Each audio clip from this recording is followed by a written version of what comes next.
Hi friends, I'm Katie Brinkley and you're listening to Rocky Mountain Marketing. With nearly 2 decades helping business owners, consultants, and coaches with their digital marketing, I know that social media can be an incredible tool to grow your business when you know how to do it the right way. And that's what we're going to do today. I teach you how to navigate the world of entrepreneurship and digital marketing, and hopefully you'll grow your business with a few great tips you wouldn't have known otherwise, and maybe even discover a great local business you love. Let's dive into today's episode. Welcome back to this week's episode of Rocky Mountain Marketing. You guys are in for a treat today because I'm bringing in a special guest who I've had the opportunity to get to know very well over the past year. And she is just a ball of energy. She lights up a room every time I've been around her. And one of the biggest reasons I'm excited about this guest today is because she has very different strategies than yours truly. Yes, for those of you who are regular listeners of the podcast, you know I have been standing on my soapbox telling all of you to stop posting so much on social media. And my guest today is an absolute genius when it comes to viral videos. Yes, we're talking TikTok, YouTube Shorts, Instagram Reels, Facebook Reels, and more of them. So we're all in for a treat today because my guest is Nika Stewart, and she helps entrepreneurs redefine traditional business concepts so that they can write their own rules. Her clients show up and shine online as their unique, brilliant superstars that they are, so that they get the recognition that they deserve. They make a meaningful impact, and most importantly, they grow a profitable business. Nika, my friend, thank you so much for joining me on Rocky Mountain Marketing today.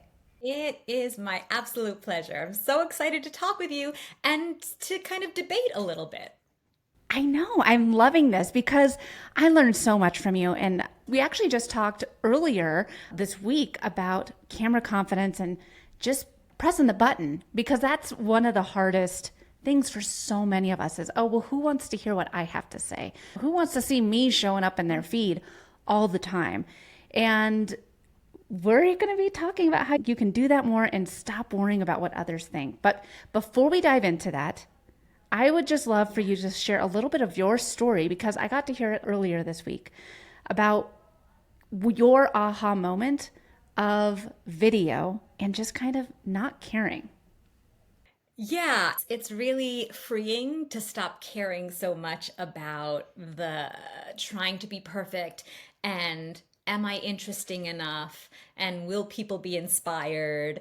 Will they get value? Not that that ever goes away. We're human beings and we want to make sure that if we're sharing ourselves that we're not embarrassing ourselves and all of that. However, what I have learned is that absolutely if you think your story is not interesting enough, if you think you're boring, if you think you don't have enough to share that will inspire and make an impact on the world, you are wrong. It's not about the actual story as much as the insights that people get from it, the eureka moments, how you handle situations. Those are the things that are inspiring to other people. Oh my gosh, if you just share your story, so many people will be like, thank goodness someone is saying this.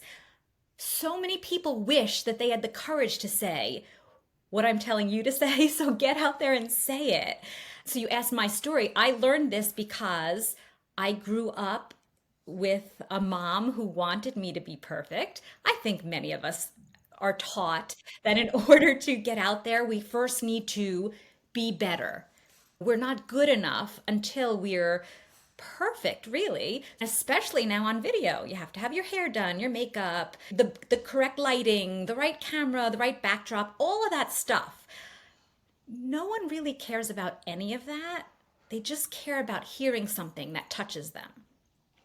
And when you can actually get to that point where, well, if I say something that might help someone, oh, it's so much more important than all the other stuff. When you realize that, you can actually like wake up in the morning and pick up your camera and say, I have something important to say. I have no makeup on. I have no hair done. I'm laying in bed with crappy blankets around me. But what I have to say is so important that I'm going to share it with you. I think that we do get caught up in the trending audios and the transitions and the editing process. Sometimes I'll be watching someone's editing process. They'll show a behind the scenes of how they made this video. I'm like, goodness gracious, it took you like 3 hours to make that 15-second clip. Yeah. When I see stuff like that, I know I'm like, well, I don't have time for that. I don't want to be sitting there spending 3 hours making a clip for 15 seconds. Great. That's perfect. There are people who do want to do that, and that's awesome. My style is not that. My style that actually works, and I have proof that it works. It has worked for me. It has worked for my clients. You don't have to do that.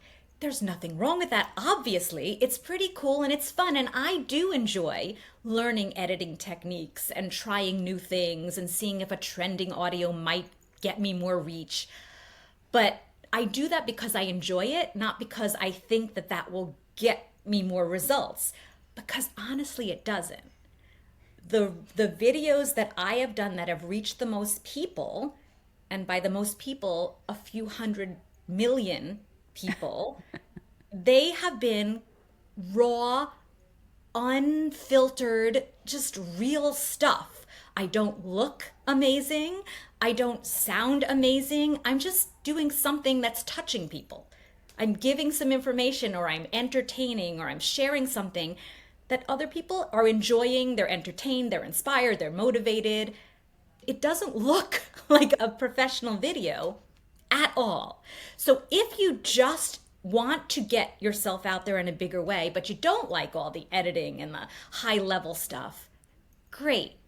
Let's talk about just getting your story out there. I think that that's one of the biggest things that so many of us struggle with is, well, my story I'm boring. There's nothing special about me. There's nothing that I'm saying that nobody else has said. I think that that's one of the biggest hurdles that a lot of us have to get over is just press record, just hit the button because somebody wants to hear your story. Yeah. Yeah, all of that mindset stuff that comes out, it comes up for all of us, unfortunately, often. And I'd love to say, well, here's a technique that'll take that away forever. I don't think there is one, but there are things you can do to remember that there are people who need to hear your story, and you can get better at sharing it.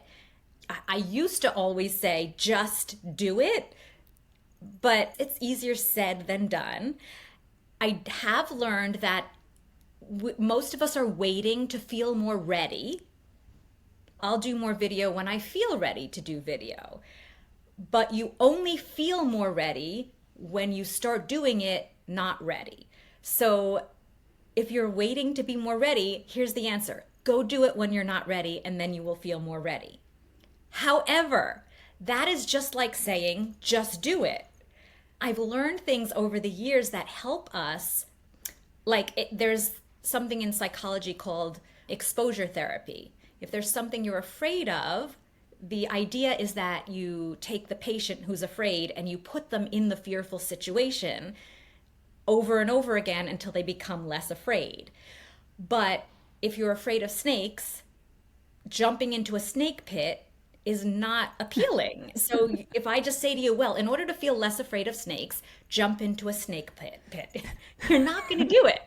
So what you can do, though, is little things to move you a little forward until touching a snake is not as scary. You may always feel a little afraid of going on video, but it becomes less overwhelming and you're able to do it if you do things like, should I share a little technique that I learned? Yes, absolutely. That's what we're here for. Tell us all the techniques. Excellent. So this one I call exposure therapy for getting on video. And it is simply picking up your phone, decide you're committed to do this for the next 7 days. Pick up your phone and record yourself for about 60 seconds telling yourself a story. The thing to remember is there is no expectation. No one is going to see this video. You don't have to look at the video. You can, or you can delete it after you're done. But the idea is that you're going to push record, you're going to see that light go on, and you're going to look into the camera, and you're going to tell a story. And it can be this is what I had for dinner last night, and here's how I came up with that recipe.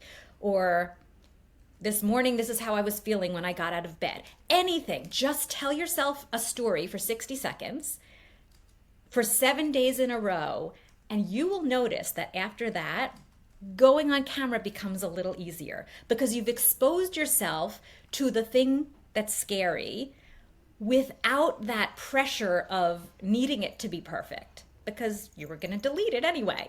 Now you're a step or two closer to being comfortable on camera. For me, doing Instagram stories and Facebook stories was a huge asset in order to get over being afraid of the camera. I always felt like I had to say the right thing. I was like scripting things out and it sounded very rehearsed. But on stories, I was just showing up and talking to a friend and I was gone in 24 hours. I didn't have to worry about it. But that's where I started, and it helped my camera confidence tremendously. I'm a geriatric millennial. I grew up alongside of the internet. And so I didn't grow up navigating and telling people what I was eating for dinner and where I was going and all the different things. For a lot of us who are 35 plus, it does feel a little foreign to just talk to this little computer that we carry around in our back pockets. Absolutely. We're used to talking like even this, me talking to you virtually is not I'm a bit older than you. I certainly didn't grow up with this.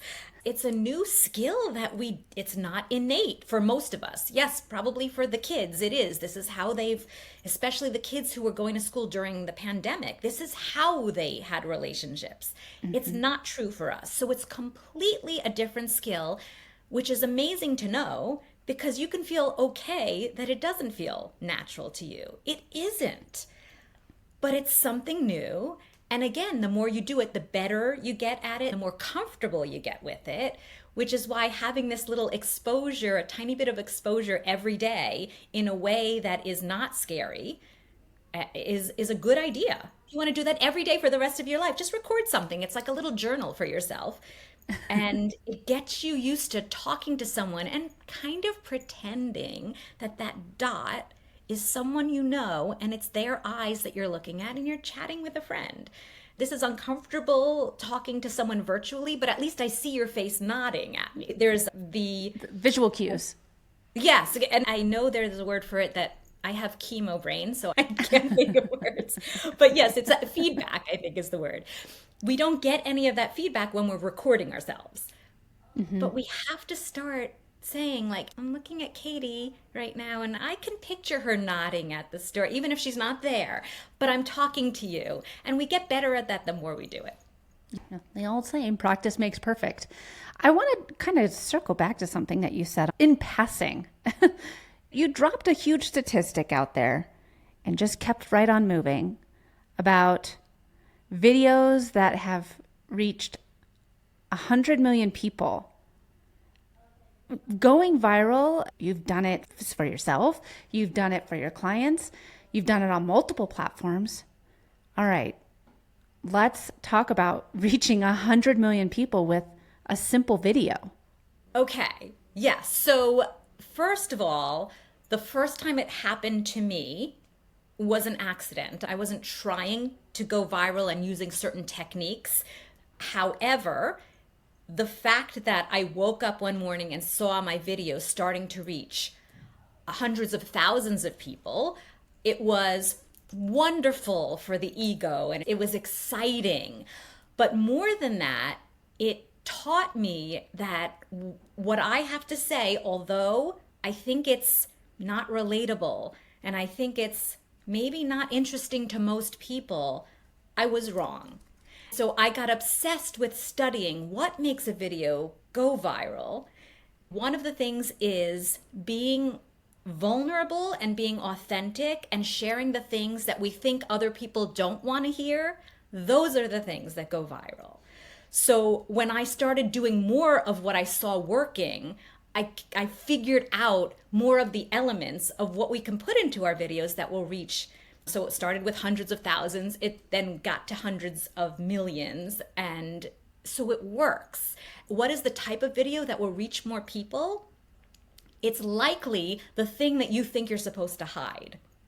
If you infuse that into your video, instead of trying to be someone different, if you are the youest you can be, including the flaws and the embarrassing things and the things that we are supposed to change about ourselves, if you include that, you will reach more people, you will inspire more people, you'll make a bigger impact. And of course, if your goal is to sell things and build a business, you are now connecting with people and you have more people, more of a community that you can reach out to and help them. And I think that that is one of the biggest things. I keep hearing you say over and over and over again, authenticity and being relatable. So what you're saying is we got to stop worrying about what others think about us, because that's what's going to make people want to be in our circle, want to be in our sphere, because we are being our true self. Yeah. And again, easier said than done, right? So it's, I could stand on the mountaintop and say, just stop caring about what other people think. And the world is not going to go, oh, okay, now I'll stop caring. But we need to remember that people do need to hear what we have to say. And being authentic means sharing the stuff that isn't perfect. And being relatable, again, this is something that was shocking to me.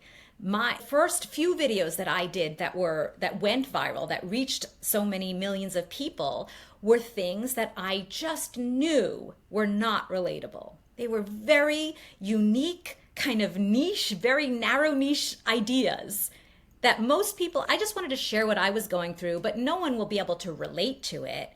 Hundreds of thousands of comments on those videos of people saying how relatable it was.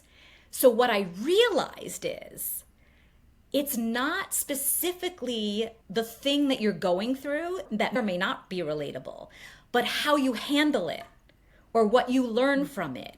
So relatable. Your ahas from a challenge you're going through, or something that you found funny about something that's annoying that's going on. Those are the things that become relatable, that people go, like, I did a video about me forgetting that I just lost all my hair and I thought it was funny. And the comments were, this is so me when I forget that I have my glasses on. This is so me when I forget that I'm holding my phone and I'm looking for my phone. They were relating to the idea of muscle memory, not the fact that I lost my hair. It's the feelings and the emotions and the actions surrounding your story that are often the things that connect with so many people. Going off of that, being relatable, trying to share, just being authentic to yourself. If someone's saying, okay, I'm willing to just give all this a shot, just show up as who I am, and I'm going to give it a try. What platforms should they give this a try on? I mean, should they try TikTok still? Is YouTube Shorts where it's at? Or should we all be hanging out with Mark Zuckerberg? The answer is yes and maybe and no. It depends on the culture of the platform that appeals to you the most and where your audience is. I've always said, when people ask me, what is the platform I should spend most of my time on? And the answer is the intersection of the one you like the best and where your audience is hanging out. Because if your audience tends to hang out on TikTok, but you hate TikTok, you're not going to probably succeed because you're just going to hate it so much. So if you can find what you like and where your audience is, the most of that, then that's the platform that you will do the best on because your audience is there and because you like it. And for me, I happened to fall in love with TikTok in 2020. So that became the platform where I spent most of my time. When YouTube came out, they were the next one to come out with their version of TikTok, which is YouTube Shorts. I started putting videos there and realizing, oh, I think my audience is here and I could get into this. So I moved a lot of my energy to YouTube. Instagram, for me, is not my favorite place to hang out, but that doesn't mean it's not right for you. So Instagram Reels may be perfect for you. My suggestion is pick one and go all in. Ah, music to my ears. Yes, yes. You will get much better results. Yes. Yeah. So, and I always like to say, so if you have 100% of your time and your energy, we all have 100, like there's a limit to our time and energy. So if you go on 5 platforms and you spend 20% of your energy on each versus 100% on one platform, it's obvious that you're going to get better results. 1,000,000%. I've been talking about this a lot actually this year. It wasn't until 2023 that I actually had time and the capacity and the strategy to incorporate Facebook. I'd been doing only LinkedIn and Instagram for the past 5 years. And then I finally was like, okay, I have these two under control. I know the strategy that works for me on these two platforms.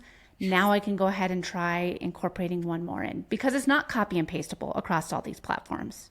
No, the culture and the audience is different and the language is different. Even you're obviously always sticking to your brand and your messages, but you may say it in a slightly different way so that the audience hears you, what your message.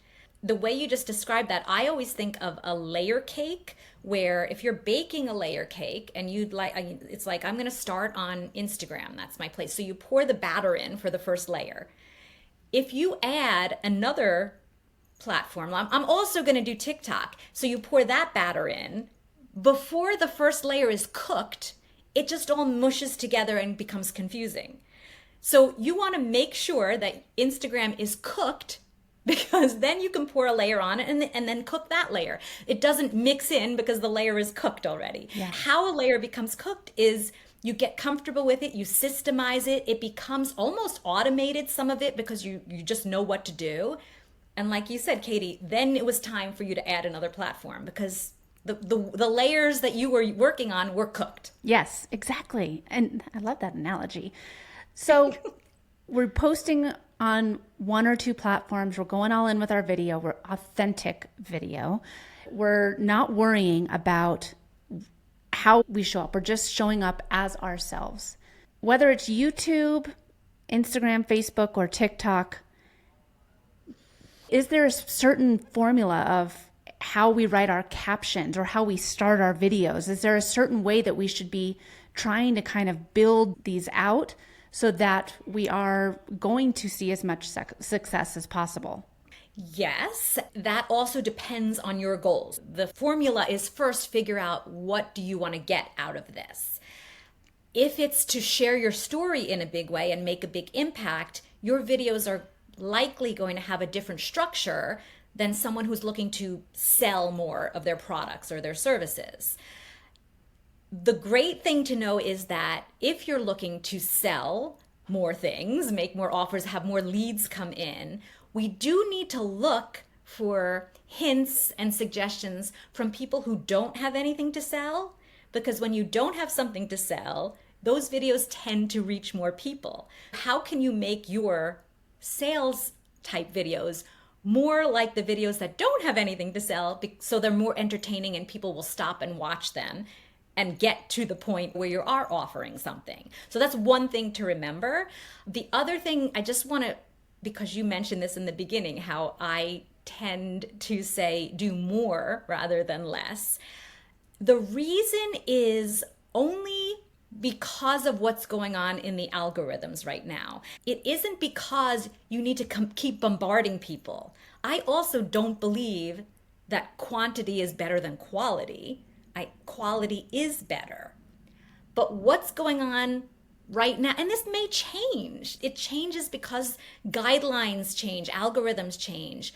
Right now, unfortunately, right now, what we're seeing is if you post more videos on TikTok and YouTube, for example, even if you don't get a lot of views right away, the algorithm and the platform start seeing that you're active, and then they start showing your videos to more people. Obviously, each platform, their number one objective is to keep people on their platform. So if you're going to make content that keeps people on their platform, they are going to praise you. They're going to give you a gift. They're going to show your videos to more people because you're being good to them. Reward. They're going to reward you for it. This is something that I like to share, my authentic, vulnerable side. I really have lost words since I went through chemotherapy 3 years ago. I feel like I have a really good excuse. It's also my age, but that's who I am. I really appreciate the support of you giving me the words. I love that you're always so authentic. I mean, so Nika, we're trying to replicate these videos that don't look like we're selling something. Is there a formula like on TikTok, it should be the best videos are 15 seconds. On YouTube, the best videos are 6 seconds. Is there like a specific formula across one platform for more opportunities to go viral? Yeah. The good news is, for the most part, because the platforms really, when they first started anyway, they were copying TikTok. TikTok was the big behemoth, and everyone wanted a piece of that. So YouTube copied them with shorts, then Instagram came and copied them with reels, and Facebook now joined in because they're the same company as Instagram. The formula that works on one, for the most part, will work on all of them. The way you speak to your audience may be different, but the types of videos that work are pretty universal. Although the trend has been towards longer short form videos, like TikTok is encouraging their members to post longer videos. They want to keep people on TikTok longer. So they're rewarding people for posting over 1 minute videos. And sometimes they're 2, 3, 4 minute videos. If they're really entertaining, you will keep people on. But still, for the most part, the shorter the video, the more likely it will reach more people. One of the reasons is that the platform looks for hints to see if your video is good. And if it is good, meaning people are staying on the platform and watching it, like whether it's good or not, it doesn't matter. If people are watching it to the platform, it's good. If your video is good, they will then show it to more people. If people watch a high percentage of your video, that is a strong nod to TikTok, for example, that people like this video, let's show it to more people. And it's easier to get people to watch a higher percentage if the video is shorter. It's easier to get people to watch 50% of a 10-second video than it is to get people to watch 50% of a 1-minute video. Yeah. That's one of the reasons that shorter videos tend to reach more people.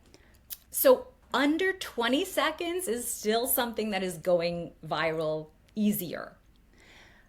It may change, but I don't think it will change because our attention span is getting shorter and shorter, not longer. The general public wants short things. What I'm hearing you say, Nika, is that we have to have quality videos that are authentic, that are short. We get right to the point. Yes. Hashtags don't matter. I have noticed they're mattering less and less. But this is for the video. People are tending to just look at the video. Now, there are all different people out there teaching other types of videos. But if your goal is to reach more people, then what I'm saying works. There are ways, of course, if you're looking to get more opt-ins, then you're going to reach less people, but you may get more opt-ins, and that's wonderful. Again, you want to think about your objective, your goals. But whether it's short or long, the start of your video needs to catch people's attention. It needs to be impactful. So you need a hook that stops the scroll. People are watching like this, and if your hook catches my attention, I stop and I watch more of your video. So the beginning of your video is the most important thing to focus on. Oh, Nika, this has been such a great conversation. I could talk video with you all day. You know me and video. I typically get all hot and sweaty and nervous, but this has been a great conversation, and it definitely makes me feel as though we can all just take a giant sigh of relief of we are the ones that are holding ourselves back from these opportunities. If we sit down and decide to just go all in on this and share what we're thinking about, not worry about the right lighting and doing the dancing and all the different things. All that can be a part of your strategy, but just showing up regularly more often is going to give you an opportunity for more reach. Absolutely. And not only knowing that makes it more comfortable to do it, but it really takes away a lot of the excuses. Most of our excuses is I'm not ready, I don't look right, I can't think of something to say. None of that actually matters. Put out another video, that's better for gaining more visibility and more reach. Again, thank you so much for coming on to the podcast today. I appreciate you talking us off of the ledge of being afraid of video. If people want to learn more about you and your video strategies, what's the best way for people to get in touch with you? I have a Facebook group where we talk about video and strategies for getting more visibility online. It's called Grow Your Social. Come join us and say hello. It's very supportive and you'll get some good tips and strategies. Amazing. Well, be sure to join her Facebook group. Follow her on YouTube, on TikTok, on Instagram. Her videos are a lot of fun. I feel like I've gotten to know you a lot better just from watching your videos on social media, even though we get to see each other, sometimes twice a week here on the old Zoom. So It's amazing what can happen when you show up authentically on social media on a regular basis. Absolutely. Yeah, you make friends. Exactly. You can make friends from all over the world when you show up authentically. Well, thank you again, Nika, so much for your coming on Rocky Mountain Marketing. It was a pleasure talking with you today. My absolute pleasure. Thank you. Thanks so much for listening to this week's episode of Rocky Mountain Marketing. Make sure to subscribe so that you can continue navigating the world of entrepreneurship. And I'd love to hear from you. Please leave the show a review and connect with me on social media. You can find me on Instagram at @IamKatieBrinkley or connect with me on LinkedIn. And if you're ready to start making some sales on social media, be sure to grab my free guide to selling in the DMs without being spammy. You can get that at katiebrinkley.com. Let's keep taking your marketing to all new heights.